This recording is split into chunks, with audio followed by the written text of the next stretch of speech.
Oke, selamat datang semuanya. Jadi, sekarang kita mau lanjutin nih pembahasan kita tentang praktek serangan comment injection.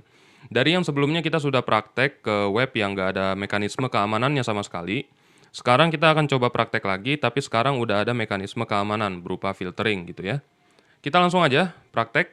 Di sini gue udah siapin burp suite, interceptnya gue nyalain, dan proxy-nya juga gue nyalain di sini. Oke, setelah itu kita coba masukin satu IP, dan kita cek. Oke, request-nya udah ketangkep di burp. Kita coba kirim dulu ke repeater biar enak analisanya, kemudian intercept-nya kita matiin. Oke, sebelumnya payload yang kita pakai di request body itu titik koma, kemudian ls, plus garis miring. Yang dimana sebelumnya itu serangannya berhasil dengan payload yang seperti ini. Tapi sekarang kita coba send dulu request-nya, dan kita coba lihat responsnya di sini. Nah, ternyata nggak ada yang di listing ya. Di sini servernya ngasih respon invalid input, artinya serangan kita gagal. Nah, di sini sebenarnya gagal karena ada filtering ke beberapa karakter yang kita input di sini. Contohnya adalah titik koma, tanda plus, dan tanda garis miring. Oke, kita akan coba bypass satu-satu ya. Yang pertama, kita akan bypass filtering ke titik koma dulu. Ya, titik koma dulu nih yang kita urusin. Nah, sebelumnya juga udah gua kasih tahu ke kalian, gunanya titik koma di sini adalah untuk memisahkan dua komen yang berbeda, tapi tetap bisa dijalankan dalam satu line yang sama. Nah, di sini sebenarnya kita bisa ganti menjadi new line. Ya, new line ini artinya nanti dia akan dijalankan di baris baru untuk komennya. Tapi untuk new line tersebut kita harus URL encode dulu. Ya, jadi ada teknik encoding yang namanya URL encode. Nah, kita bisa coba di sini. Buat kalian yang pakai Burp Suite, kalian harusnya udah familiar ya. Di sini di bagian decoder, kita coba pencet enter, kemudian inilah hasilnya. Ya. Di bawahnya itu ada hasilnya %0A. Nah, ini yang bisa kita pakai untuk menggantikan karakter titik koma tadi. Nah, di sini kita paste. Kemudian untuk LS-nya itu nggak usah, karena kemungkinan besar ini yang difilter bukan karakter hurufnya, tapi karakter simbolnya, gitu ya. Kemudian selanjutnya kita akan coba bypass untuk yang tanda plus. Nah, tanda plus ini sebenarnya dipakai untuk merepresentasikan white space atau spasi gitu ya, supaya dia bisa misahin antara ls dan root-nya gitu, antara komen dan operands-nya. Nah, gimana caranya kita menggantikan karakter white space? Nah, ini sebenarnya paling simple itu kita bisa pakai tab sebenarnya. Jadi kita masuk lagi ke bagian decoder.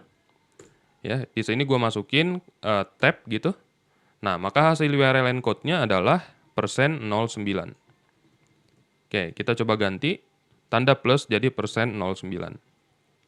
Kemudian, yang terakhir, di sini kita harus nge-bypass filtering untuk tanda garis miringnya. Kalau untuk garis miringnya ini, kita punya banyak cara sebenarnya. Gue cuma ngasih tahu salah satunya, kita bisa make yang namanya Linux Environment Variable. Nah, jadi buat teman-teman, seharusnya udah familiar dengan Linux Environment Variable. Contohnya di sini kita bisa lihat dengan menjalankan command env. Ya, ini gua zoom in dulu.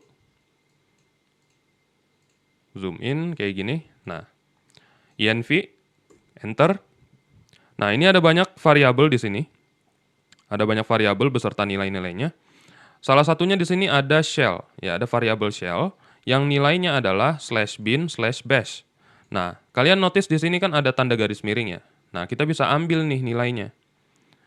Caranya gimana? Caranya itu dengan mengakses indeks ke 0 dan mengambil satu karakter dari sini. Paham ya? Itu basic programming tuh. Jadi, kita coba jalanin dulu komennya di sini. Iho shell. Nah, kita masuk ke indeks ke 0 dan kita ambil satu karakter. Gitu ya. Yang kalau kita enter, maka dia outputnya adalah garis miring. Contoh lain, misalnya kita mulai dari indeks ke 1 dan kita ambil dua karakter. Maka seharusnya yang menjadi outputnya sekarang adalah BI ya. /bin kita ambil dari indeks ke 1 dua karakter berarti B. Kalau kita enter, nah maka sekarang outputnya B. Ya, ini sebenarnya basic programming untuk mengakses indexing gitu ya. Jadi ini salah satu cara untuk kita bisa mengakses atau memakai karakter garis miring gitu ya. Kita coba copy aja.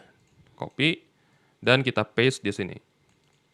Oke, semua karakter simbol yang kita pakai sudah kita ganti. Sekarang saatnya kita cek. Ya, kita send lagi request-nya apakah berhasil atau enggak. Kita bisa coba send. Dan ternyata berhasil, teman-teman. Ya, kita bisa lihat di sini ping-nya berjalan, kemudian di bawahnya ada daftar directory yang ada di dalam root gitu. Dan ini benar yang gue bilang tadi, yang di filtering itu karakter simbolnya bukan huruf ya. Jadi ini ls ini nggak kena filter sama dia. Oke, jadi begitu teman-teman, salah satu teknik bypass untuk melakukan serangan comment injection. Dari yang sebelumnya kita bisa langsung, nggak perlu ada teknik bypass, sekarang kita harus nge-bypass. Dan ini bukan teknik bypass satu-satunya ya, ada banyak teknik lain yang bisa kalian pelajarin. Oke, semoga ini bisa bermanfaat. Terima kasih.